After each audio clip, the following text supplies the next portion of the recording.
All right, now let's figure out the oxidation number and the coordination number of this cobalt. There's a bunch of questions about that. So let's figure out the coordination number and oxidation number of the cobalt in this compound.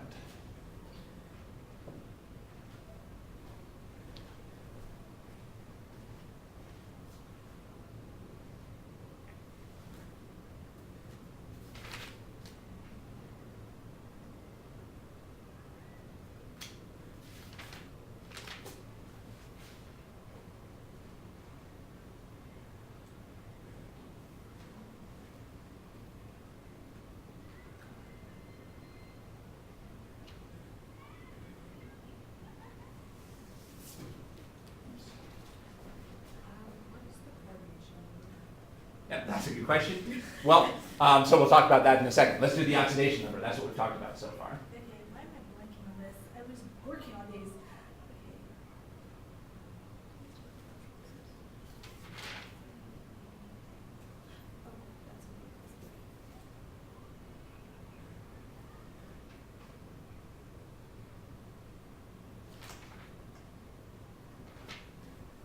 Oh, that's Let's see. Did you get an answer? Oh, yeah. So, okay, fine. So, using the notation I talked about before, again, I would say this is a -1 charge. There's only one of these. Now, what are the charges on the ammonias? 0. Right, because ammonia is just a neutral molecule that's been roped in, as we talked about before. So this is not an anion, this is neutral. So that's one thing you have to distinguish between the ligands that are ions and the ligands that are neutral molecules. So this is a neutral molecule. But like this gives us a -3 charge total. So this has to be a +3 charge. Now notice that in a way we've gone back to the ionic model for everyone now. A second ago I was treating this like a covalent bond, but now again I'm kind of treating it like a -1 ion. So we're just going back and forth between different models for different types of problems.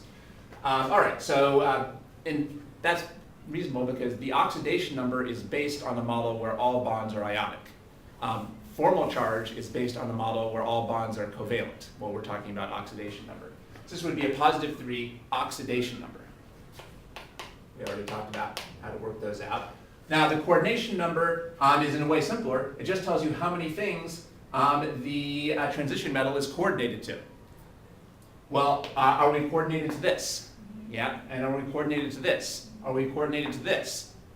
No. Remember that we're thinking of the bonds inside the brackets as different from these over here. Coordination, a coordinate covalent bond again is one that's formed where the ligand contributes both of the electrons in the bond. Okay, and we think of it as a covalent bond. So this would give us 1, 2, 3, 4, 5, 6 for a coordination number of 6.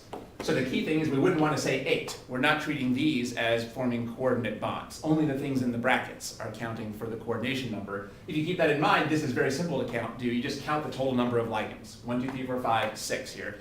This is a little confusing because there's two different types of chlorines here. One chlorine that's forming a coordinate covalent bond, and the other ones that we're treating as purely ionic bonds because they're outside the brackets. All right, I think I saw a bunch of homework questions about doing oxidation and coordination numbers, so these are important ideas. Does that make sense now?